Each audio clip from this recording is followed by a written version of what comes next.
en Venezuela y cómo lo que sucede en Venezuela impacta al resto de la región. Entre eso, lo que va a suceder con Chile, para conocer antecedentes, para analizar un poco este escenario geopolítico. Vamos a conversar a continuación con Gabriel Gaspar, ex embajador de Chile y ex subsecretario de Defensa, Fuerzas Armadas y Guerra, además de ser analista político al respecto. Gabriel, muy buenos días, ¿cómo está? Muy buenos días, Leslie, Carolina, un cordial saludo. Lo anunciábamos cuando lo estábamos presentando y lo primero que hay que preguntarle, ¿esta operación del gobierno de Donald Trump fue considerada bajo los estándares internacionales y bajo los parámetros de la diplomacia? ¿Fue considerada legal? ¿Ilegal? Se ha discutido bastante y ha generado polémica en otros países, en otras latitudes, con reacciones, incluso la del presidente Gabriel Boric.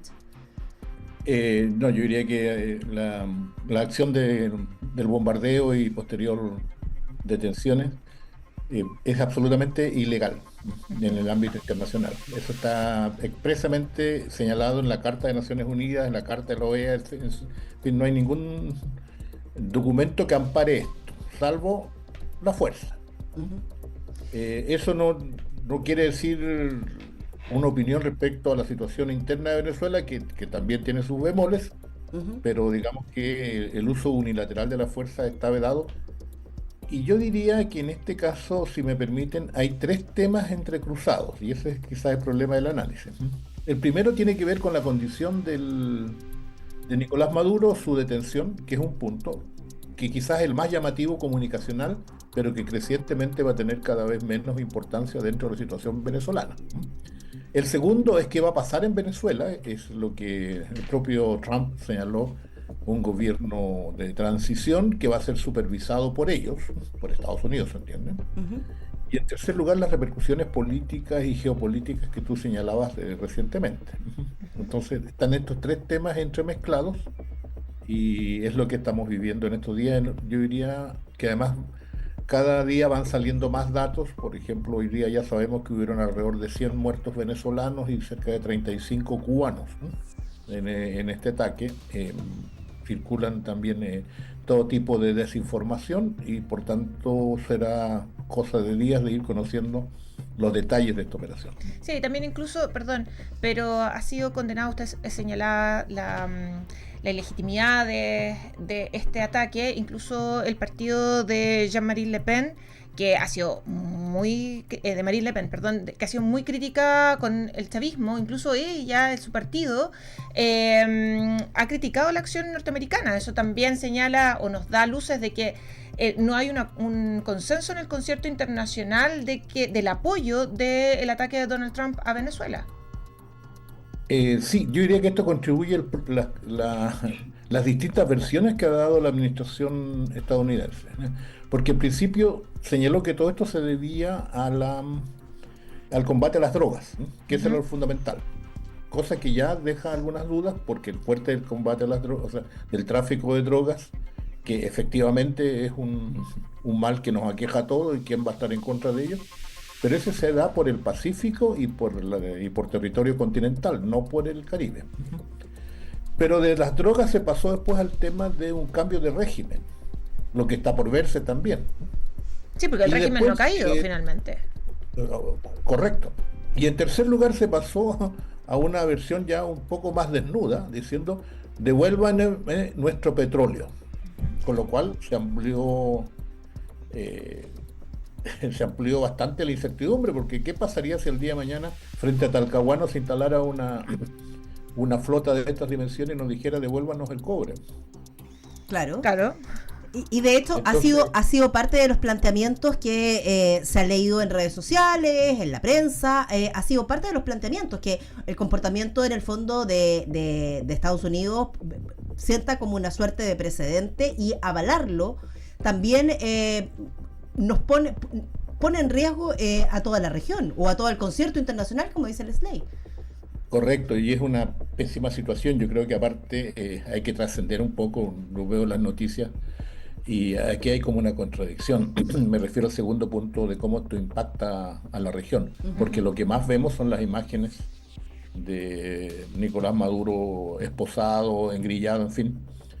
Eh, y una alegría de la comunidad venezolana en distintos países, lo cual también es explicable. Pero lo que no vemos es que no hay ninguna señal de movimiento dentro de Venezuela, Claro, porque también... donde las señales que llegan Ujú. son básicamente de incertidumbre, de temor, de preocupación por el abastecimiento, alimentos, energía, etcétera. Y hay como una tensa situación dentro de Venezuela, o sea, desde ese punto de vista, lo que tú señalabas recién, Carolina, creo fue, ¿Mm? eh, hay una visión de que es como una empresa a la cual cae el CEO, pero sigue toda la empresa igual.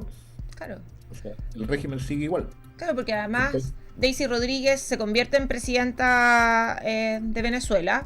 Entonces, además es contradictorio porque en la conferencia de Donald Trump del día sábado, él señaló que van a gobernar Venezuela, ellos se van a hacer cargo, pero no hay, o pareciera ser de que no hay un acuerdo, o sea, no cae el régimen, no se hacen llamados a elecciones libres, se mantiene el status se saca quo, Maduro. se saca Maduro finalmente.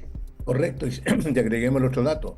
El desplazamiento de Marina Corina Machado, sepa por qué razón, pero el propio presidente Trump y el secretario Rubio Ujú. han dicho que no han respaldado como interlocutor de ellos a María Corina Machado, sino que el Exacto. interlocutor es Delcy Rodríguez. Exacto. Y aquí, si ustedes me permiten, Ujú.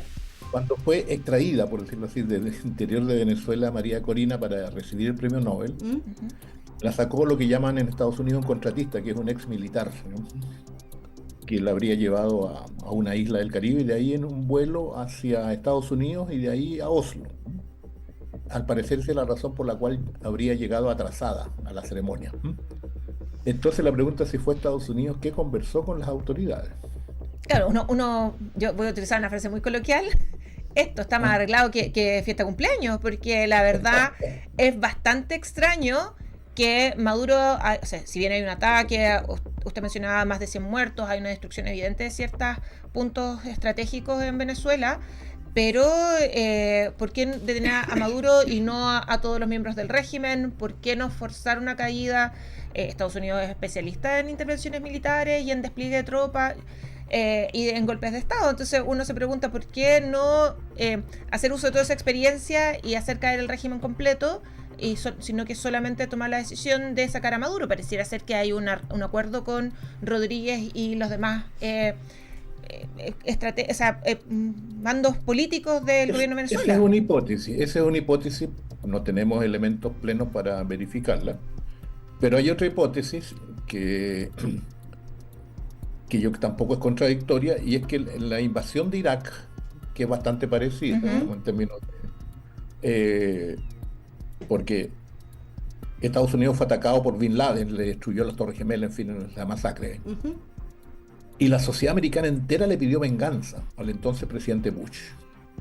Una sociedad que hasta hace poco decía que después de Vietnam nunca más sus tropas debían salir a guerras lejanas. Sin embargo, fue tal la magnitud del golpe que recibieron que la ciudadanía estadounidense en pleno se levantó para pedir venganza. Este Y escenario Bush es ordenó, diferente. perdón, pero para contar la anécdota completa. Ah, perdón.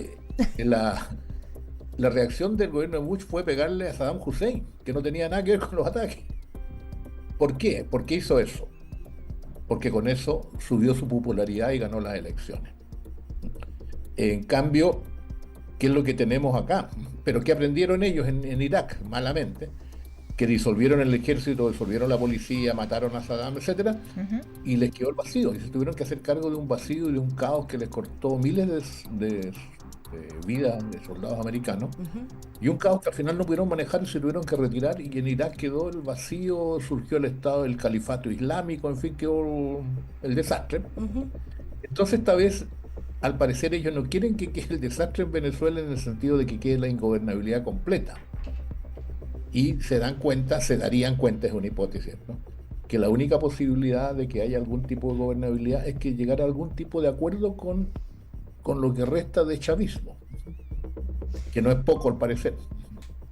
Son las 7:51. Estamos conversando con Gabriel Gaspar, ex embajador y ex subsecretario de Defensa, de Guerra, una persona que tiene una vastedad y un conocimiento sobre las relaciones internacionales y cómo nos estamos moviendo en este escenario, en este nuevo escenario que pone Donald Trump tras invadir y capturar, ¿cierto?, a Nicolás Maduro.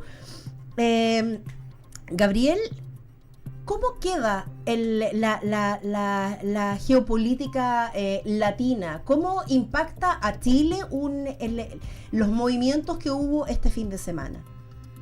Bueno, se crea un precedente muy peligroso. Es la primera vez que Estados Unidos agrede a un país sudamericano. Antes lo había hecho en el Caribe, en Centroamérica, en México, pero nunca había entrado en Sudamérica. Uh-huh. O sea, de esta forma, porque los golpes de Estado de los 70 y los 60 fueron orquestados por Estados Unidos. Correcto, pero eran más bien medidas políticas o de inteligencia, pero no había acción militar directa. Uh-huh. Con tropas, con aviones, en fin, con flotas. Uh-huh. En cambio, en Centroamérica sí lo hicieron, y en el Caribe. Panamá el último. Lo que tenemos, Panamá fue el último, el año 89, uh-huh, precisamente. Entonces, aquí se contraviene toda la Carta de Derechos Humanos, la Carta de Naciones Unidas, la Carta de la OEA, la declaración, en fin, ¿cuánto documento hay hoy día? No tiene validez. O sea, pierde validez, pierde vigencia. Y eso es complicado para los países que no somos potencia. Nosotros siempre hemos dicho que Chile es un país partidario del multilateralismo, de la convivencia pacífica entre las naciones. Uh-huh. Independiente de sus regímenes políticos, creencias religiosas o filosóficas, etcétera. Pero nosotros buscamos, en un mundo de convivencia, desplegar nuestros intereses nacionales, nuestros legítimos intereses que le reconocemos a todo el mundo. Entonces esto genera un espacio que debiera ser resuelto por algún organismo multilateral, y ese es Naciones Unidas. Ahora, Naciones Unidas va a reunirse hoy el Consejo de Seguridad, que es el órgano al respecto, ¿ya?, que debiera pronunciarse. Es muy probable que, incluso aunque salga una condena a la acción de Estados Unidos y algún conjunto de recomendaciones, Estados Unidos, por ser es de los 5 países que tienen el llamado derecho a veto, o sea, pueden vetar las resoluciones de Naciones Unidas, y por tanto vamos a quedar en las mismas, para ser franco, y quizás quedemos peor, porque estas consecuencias no solo van a ser políticas, sino que también son económicas. Exacto, sí. Porque aquí entre medio está el petróleo, sin lugar a dudas. Se niegue o no se niegue, pero uh-huh, las reservas de petróleo principales del mundo, una buena parte están en Venezuela. El petróleo de Texas y del norte del Golfo de México es un petróleo que yo no soy experto, pero me asesoro con expertos, ingenieros energéticos, que me dicen que es una producción que va a empezar a decaer en el futuro. Por eso hay que asegurarse un abastecimiento. Claro. Hay también petróleo en Rusia e Irán, pero eso es impensable para Occidente. Por tanto, y hay petróleo árabe que sí es amigo de Estados Unidos, de los sauditas en particular, uh-huh, pero está muy lejos. Entonces, demora más, cuesta más. Gabriel. Entonces hay una geopolítica del petróleo que al final fortalece a las grandes compañías, básicamente.